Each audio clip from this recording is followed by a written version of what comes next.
കേരളത്തിലെ തെരഞ്ഞെടുപ്പ് രാഷ്ട്രീയത്തിൽ ആരോപണങ്ങളും പ്രത്യാരോപണങ്ങളും പരസ്യമായ ഏറ്റുമുട്ടലുകളും എല്ലാം ഉണ്ടാകാറുണ്ട്. എന്നാൽ പലപ്പോഴും നയപരമായ ചർച്ചകളേക്കാൾ ഉപരിയായി വ്യക്തിപരമായ അധിക്ഷേപങ്ങളിലേക്കും വിവാദ പ്രയോഗങ്ങളിലേക്കും നേതാക്കളുടെ പ്രസ്താവനകൾ വഴി മാറാറുണ്ട്.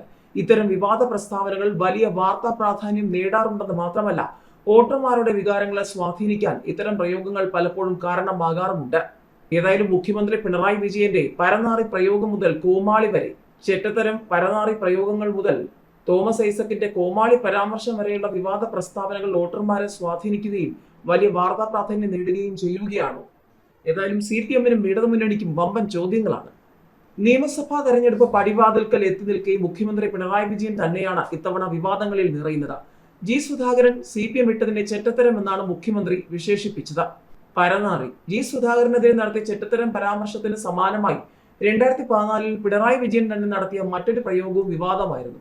2014 ലോക്സഭാ തെരഞ്ഞെടുപ്പിന് മുൻപ് വരെ ഇടതുമുന്നണിയുടെ ഭാഗമായിരുന്ന RSP UDF-ലേക്ക് പോയി. അന്ന് CPM സംസ്ഥാന സെക്രട്ടറി ആയിരുന്ന പിണറായി വിജയൻ NK പ്രേമചന്ദ്രനെ പരനാറി എന്ന് വിളിച്ചു. ലോക്സഭാ തെരഞ്ഞെടുപ്പിൽ ഈ പ്രയോഗം വലിയ ചർച്ചയായി. CPM സ്ഥാനാർത്ഥിയായ MA ബേബിക്ക് കനത്ത തോൽവി നേരിടേണ്ടി വന്നു. നികൃഷ്ട ജീവി എന്ന ബിഷപ്പിനെതിരെ പറഞ്ഞതും TP ചന്ദ്രശേഖരനെതിരെ കുലംകുത്തിയെന്ന് പറഞ്ഞതും ഒക്കെ ചർച്ച ചെയ്യപ്പെട്ട മറ്റ് വിവാദ പ്രയോഗങ്ങളാണ്. പാലക്കാട് UDF സ്ഥാനാർത്ഥി നടൻ രമേശ് പിഷാരടിക്കെതിരെ മുൻ ധനമന്ത്രി തോമസ് ഐസക് നടത്തിയ കോമാളി പരാമർശവും തെരഞ്ഞെടുപ്പിൽ വലിയ വിവാദമായിരുന്നു. 2011 നിയമസഭാ തെരഞ്ഞെടുപ്പ് കാലത്ത് രാഹുൽ ഗാന്ധിയെ ഉദ്ദേശിച്ച് VS അച്യുതാനന്ദൻ നടത്തിയ അമൂൽ ബേബി പരാമർശം ദേശീയ തലത്തിൽ തന്നെ ശ്രദ്ധിക്കപ്പെട്ടിരുന്നു. 2011 രാഹുൽ ഗാന്ധി VS-നെതിരെ പ്രായത്തെ ചൊല്ലി നടത്തിയ പരാമർശത്തിന് മറുപടിയായാണ് അദ്ദേഹം ഈ പ്രയോഗം നടത്തിയത്. കോവിഡ് റാണി സംസ്ഥാനത്ത് കോവിഡ് വ്യാപിച്ച കാലത്ത് അന്നത്തെ KPCC പ്രസിഡന്റ് മുല്ലപ്പള്ളി രാമചന്ദ്രൻ ആരോഗ്യമന്ത്രി KK ശൈലജയ്ക്കെതിരെ നടത്തിയ കോവിഡ് റാണി പ്രയോഗം വലിയ വിവാദമായിരുന്നു. KK ശൈലജ നിപ്പ രാജകുമാരി പദ്ധതിക്ക് ശേഷം കോവിഡ് റാണി പട്ടത്തിനായി മത്സരിക്കുകയാണെന്നായിരുന്നു മുല്ലപ്പള്ളിയുടെ വാക്കുകൾ. ഇതും തെരഞ്ഞെടുപ്പ് കാലത്ത് ചർച്ചയായി. നിപ്പ കാലത്ത് ആരോഗ്യമന്ത്രി ഗസ്റ്റ് ആർട്ടിസ്റ്റിനെ പോലെയായിരുന്നുവെന്നും പരിഹാസമുണ്ടായിരുന്നു. 2019 അരൂർ ഉപതെരഞ്ഞെടുപ്പ് സമയത്ത് CPM നേതാവായിരുന്ന സുധാകരൻ അരൂരിലെ UDF സ്ഥാനാർത്ഥി ഷാനിമോൾ ഉസ്മാനെതിരെ നടത്തിയ പൂതന പരാമർശവും വലിയ വിവാദമായിരുന്നു. 2019 BJP അധ്യക്ഷനായിരുന്ന PS ശ്രീധരൻപിള്ള നടത്തിയ യുവസുന്ദരി പരാമർശവും വാർത്തകളിൽ ഇടം പിടിച്ചിരുന്നു. പ്രിയങ്ക ഗാന്ധിക്കെതിരെ നടത്തിയ പരാമർശം വലിയ വിവാദമായി. പ്രിയങ്കയ്ക്ക് 48 വയസ്സായി യുവസുന്ദരി എന്നാണ് വിശേഷിപ്പിക്കുന്നത്. അമ്മമാരും സഹോദരിമാരും ഇരിക്കുന്നത് കൊണ്ട് കൂടുതൽ പറയുന്നില്ല എന്നായിരുന്നു അന്ന് ശ്രീധരൻപിള്ളയുടെ വാക്കുകൾ. കൊണ്ടും കൊടുത്തും ആറന്മുളയിലെ സ്ഥാനാർത്ഥികളായ അബിൻ വർക്കിയും വീണ ജോർജും തമ്മിൽ സംവാദം. റെയിൽവേ സ്റ്റേഷൻ ആക്രമണത്തെ മന്ത്രി വീണയെ അടുത്തിരുത്തിയാണ് അബിൻ രൂക്ഷമായ ഭാഷയിൽ വിമർശിച്ചത്. മന്ത്രി അതിന് മറുപടിയും നൽകി. പത്തനംതിട്ട പ്രസ് ക്ലബിലായിരുന്നു ചൂടേറിയ സംവാദം. കണ്ണൂർ റെയിൽവേ സ്റ്റേഷനിൽ മന്ത്രിയെ ആക്രമിച്ചതിന് പോലീസിന്റെ കയ്യിൽ തെളിവില്ല.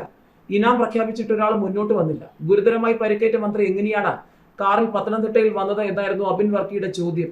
ഇനാം പ്രഖ്യാപിക്കുന്നത് കേട്ടുകേൾവിയില്ലാത്ത ഒന്നാണെന്നും ഒരു സ്ത്രീ പോലും ഇല്ലാതെ പുരുഷന്മാരുടെ കൂട്ടമാണ് തനിക്ക് നേരെ പാഞ്ഞെടുത്തതെന്നും മന്ത്രി തിരിച്ചടിച്ചു. CPM-ന്റെ ബാലുശ്ശേരി അക്കൗണ്ട് ഇത്തവണ കോൺഗ്രസ് കൂട്ടിടുമോ എന്ന ചോദ്യമുണ്ട്. തെരഞ്ഞെടുപ്പ് അങ്ങനെ ചൂടുപിടിച്ചു തുടങ്ങുമ്പോൾ കോഴിക്കോട് ജില്ലയിൽ കടുത്ത മത്സരം നടക്കാൻ സാധ്യതയുള്ള മണ്ഡലങ്ങളിൽ ഒന്നാണ് ബാലുശ്ശേരി. സ്ഥാനാർത്ഥികൾ ഒട്ടും ആവേശം കുറയാതെ വോട്ടർമാരെ നേരിൽ കാണുന്ന തിരക്കിലാണ്. മറ്റു മണ്ഡലങ്ങളെ വെച്ച് നോക്കുമ്പോൾ ഇത്തവണ ഇടതിലും വലതിലും യുവ സാന്നിധ്യങ്ങളാണ് ബാലുശ്ശേരിയിൽ മത്സരത്തിനിറങ്ങുന്നത് എന്ന പ്രത്യേകതയുണ്ട്. സീറ്റ് നിലനിർത്താൻ LDF-ഉം മണ്ഡലം തിരികെ പിടിക്കാൻ UDF-ഉം ചിത്രത്തിലില്ലെങ്കിലും പ്രതീക്ഷ ഒട്ടും കുറയാതെ NDA-യും എത്തുമ്പോൾ തെരഞ്ഞെടുപ്പ് ബാലുശ്ശേരിയിൽ കൊഴുക്കും. ബാലുശ്ശേരി മണ്ഡലത്തിൽ സിറ്റിംഗ് MLA-യും തിരുവനന്തപുരം കോർപ്പറേഷൻ മുൻ മേയറുമായ ആര്യ രാജേന്ദ്രന്റെ ഭർത്താവ് KM സച്ചിൻ ദേവിനെ വീണ്ടും സ്ഥാനാർത്ഥിയാക്കി മണ്ഡലം നിലനിർത്താൻ ലക്ഷ്യമിടുകയാണ് CPM-ഉം LDF-ഉം. CPM വിട്ട TK ഗോവിന്ദന്റെ ഭാര്യ KP രമണിയെ പുറത്താക്കി CPM. നിലവിൽ ശ്രീകണ്ഠാപുരം ഏരിയ കമ്മിറ്റി അംഗമാണ് KP രമണി.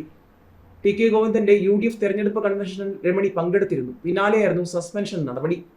ഇതിനിടെ പേരാവൂരിൽ തനിക്ക് വളരെ വലിയ ആത്മവിശ്വാസമുണ്ടെന്ന LDF സ്ഥാനാർത്ഥി KK ശൈലജ വിജയിക്കുന്ന സീറ്റിലാണ് തന്നെ പാർട്ടി നിർത്തിയത്. പേരാവൂരിൽ വിജയിക്കും. പാർട്ടി ആവശ്യപ്പെട്ടപ്പോൾ തന്റെ സ്വന്തം നാട്ടിൽ ജനവിധി നേടാൻ സന്തോഷത്തോടെ തീരുമാനിച്ചതാണെന്നും KK ശൈലജ പറഞ്ഞു. തന്നെ ചാവേറായല്ല കാണുന്നത്. താൻ പാർട്ടി കേന്ദ്ര കമ്മിറ്റി അംഗമല്ലേ. വെല്ലുവിളി നിറഞ്ഞ മണ്ഡലങ്ങളിൽ തന്നെ മത്സരിപ്പിക്കുന്നത് അംഗീകാരമായി കാണുന്നു. മത്സരിച്ചാൽ തോൽവിയും വിജയവും ഉണ്ടാകുമെന്നും KK ശൈലജ പറഞ്ഞു. പേരാവൂരിൽ ഡീൽ സംശയിക്കുന്നില്ല. വോട്ട് എണ്ണിക്കഴിഞ്ഞാൽ അത് പറയാൻ സാധിക്കുമെന്നും കേരളത്തിൽ CPM BJP ഡീൽ ഇല്ലെന്നും KK ശൈലജ പറഞ്ഞു.